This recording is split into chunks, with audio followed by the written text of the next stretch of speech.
Hey beauties, welcome back to my channel. As you can see, I am completely barefaced, and that's because in today's video, I'll be unboxing and sharing my first impressions review of the brand new Kevyn Aucoin Foundation Balm. This is a product that I'm really excited to try out today. I picked it up late last night from my Sephora, and it's made me incredibly curious because I quite frankly haven't heard anything about it. I feel like Kevyn Aucoin is one of these brands that really just flies under the radar. They have some incredible products, but their launches never really garner the same attention on social media or the buzz that some other brands tend to generate. So when I first discovered this product, I was just scrolling the Sephora website looking at new makeup releases, and I clicked because I saw Foundation Balm, so that immediately piqued my interest. And there were 0 reviews. I went to YouTube, 0 search results. So then I kind of toyed back and forth whether or not it was worth it, if this was something that people would even be interested in. I was certainly interested. And then yesterday I went back and I was looking again, and I saw that there were a couple reviews posted and some videos on YouTube.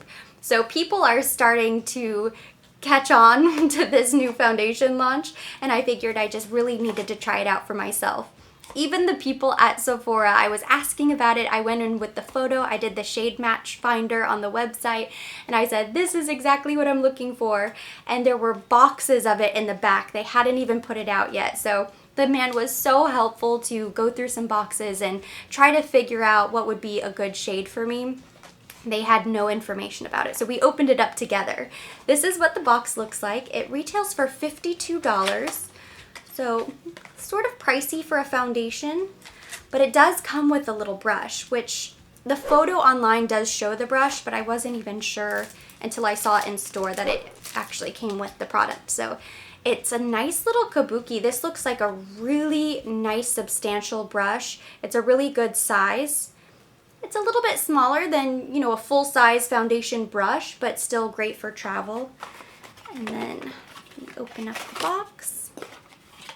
This is what the foundation looks like.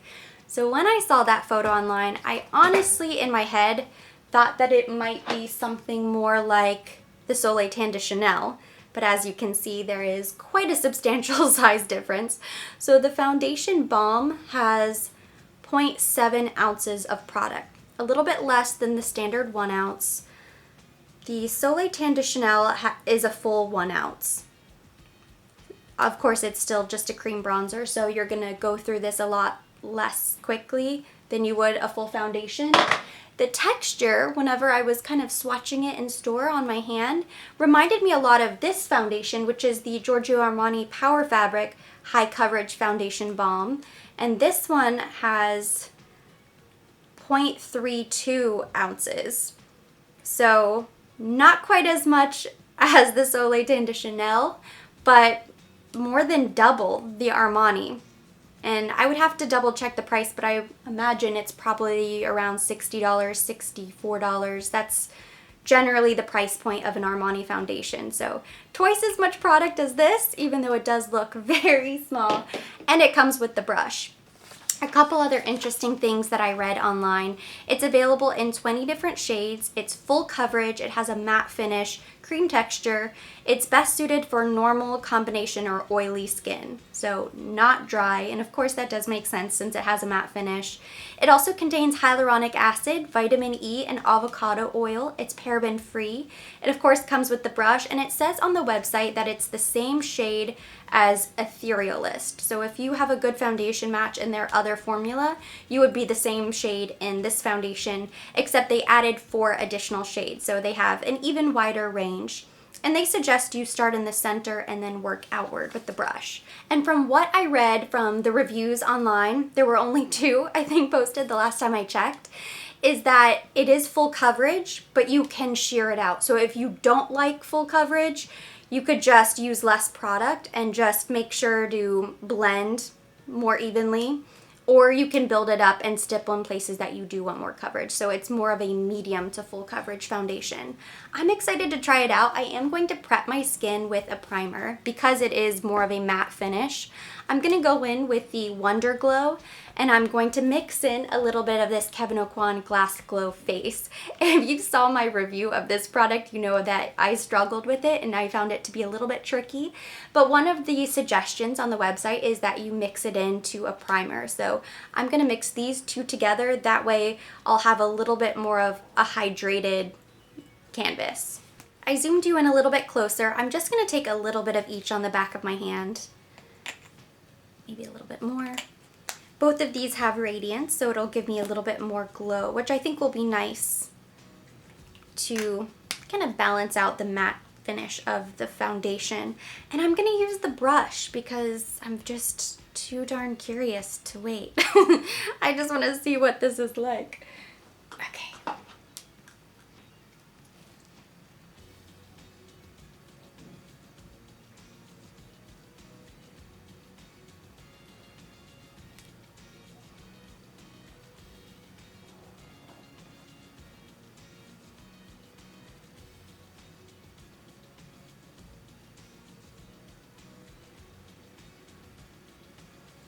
The brush is really soft, it's really smooth. Because it's a little bit smaller, I think it would be really great for the Soleil Tan de Chanel or a cream bronzer or cream blush. The shade finder on the Sephora website matched me to light EF 4.5. However, when I went to Sephora late last night, everything was still boxed up in the back. They hadn't really launched the product yet. So the man was so nice, he pulled out a couple boxes and we went through them and we found the best shade that looked right. And that happened to be a medium FB 5.5. So this may or may not be my shade. It's a little bit darker than what they had matched me with, but it still looks kind of light, and I think this might be a good shade whenever I'm sunless tanning. So fingers crossed this works out. This is what the little jar looks like. It almost looks like a mini Soleil Tan de Chanel. It does have a little protector, which I'm gonna hold on to just in case. Sometimes you can throw those things away, but then other times it does help to protect the product from drying out. And let's see, I'm just gonna, it says to swirl the brush and then blend from the middle of the face outward. That is not too dark. Wow, I'm so happy. I went with my gut. As soon as I saw it, I thought that might work. And wow, really impressed with the coverage as well, with one swipe. That was really fast. My forehead is completely done. Really nice coverage. It does remind me a lot of the Armani because that's what I found with that foundation, is that one swipe gave you really nice coverage.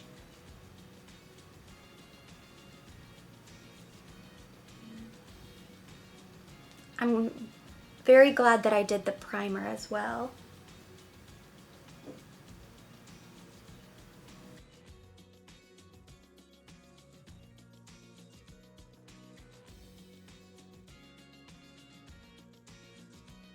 I think that Sephora review was really spot on. You can sheer it out and it can be more medium. The way it is right now, I think, is just a very light coverage. It's not super opaque, and the primer is helping make it look not quite as dry either. I'm gonna go in with a little bit more.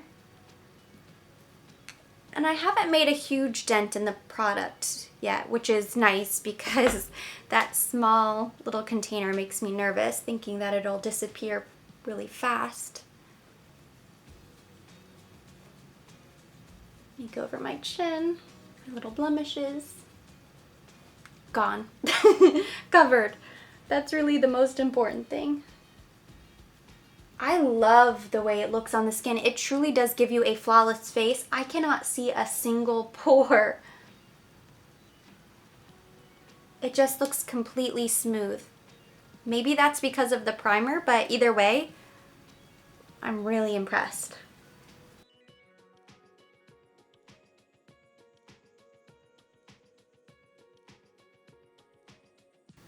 I am blown away by how smooth my skin looks. I don't know if you can see from the camera, and when I look in the little viewfinder, it looks like I'm a ghost right now because I need to finish the rest of my makeup. But up close, when I'm looking in the mirror, it looks perfectly smooth, flawless. I can't see any pores. It has a nice sheen and a nice glow, which could be that radiance. It's not super sticky or tacky. And it's not overly matte. And I really like the applicator. The brush that comes with this foundation is really good. I will continue to use this with not only this foundation, but with other products too. So I think it's so far so good. I'm gonna go ahead and finish up my makeup and then I'll come back.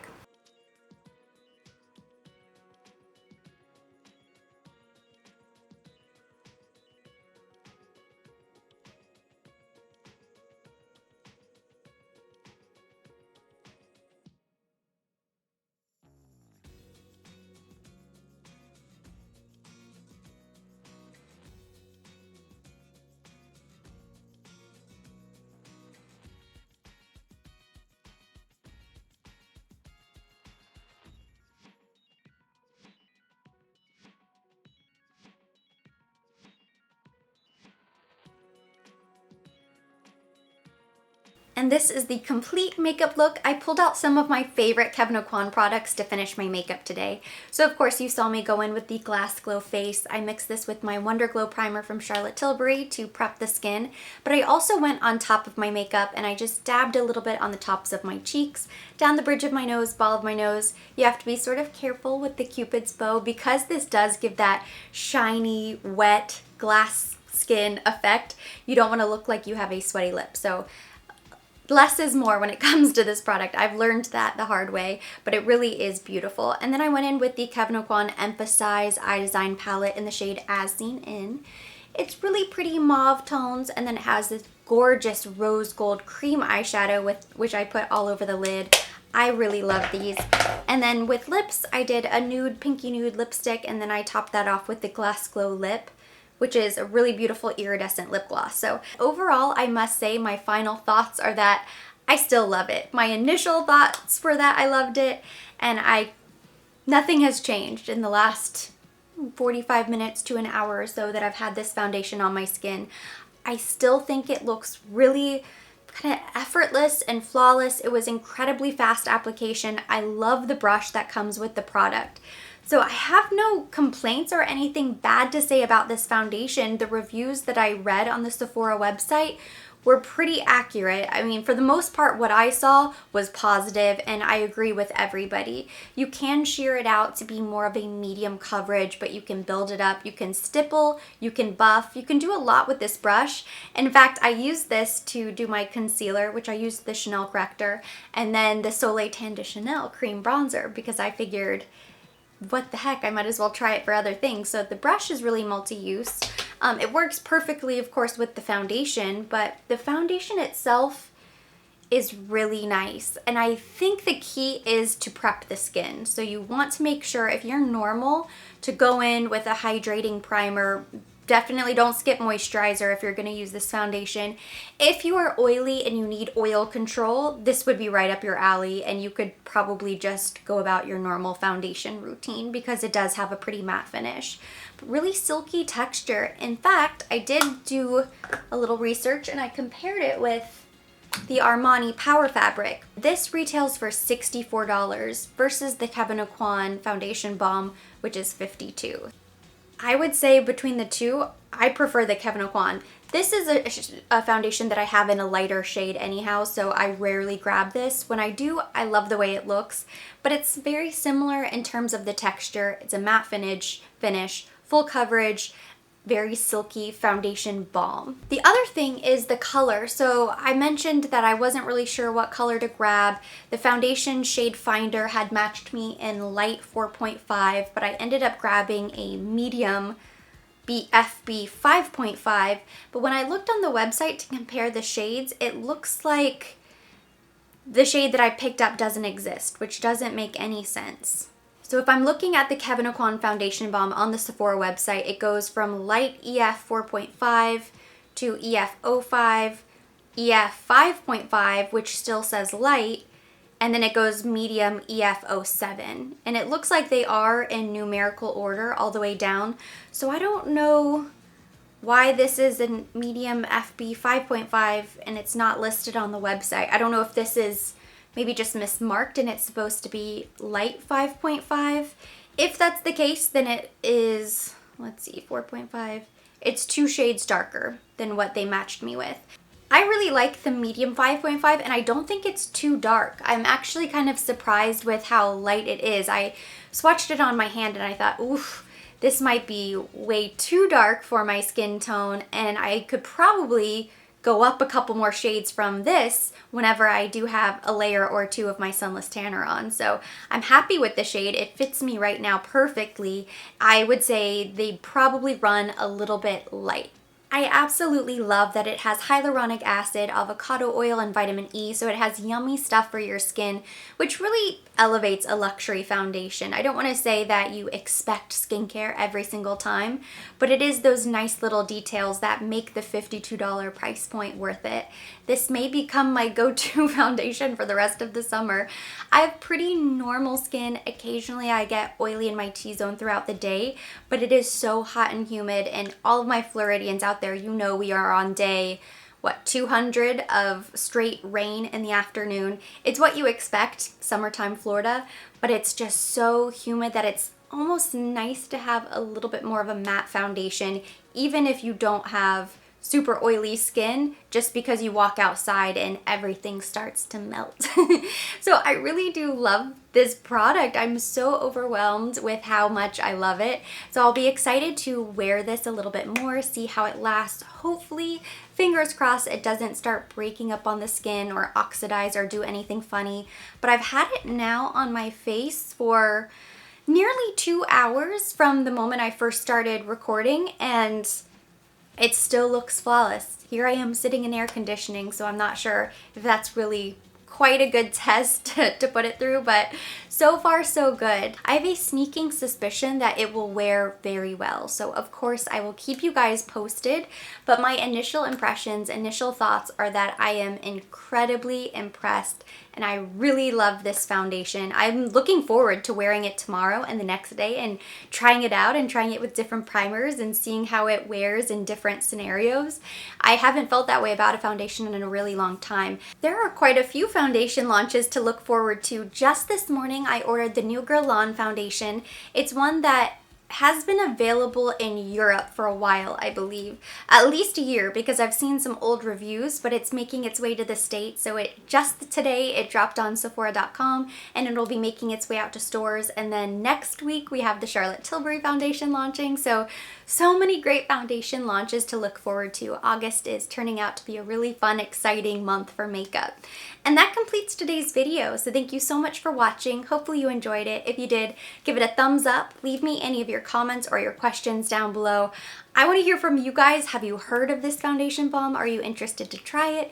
Drop me a comment so we can keep the conversation going there. As always, I will be linking all of the products that I used today on my face or mentioned down below in the description box for your convenience.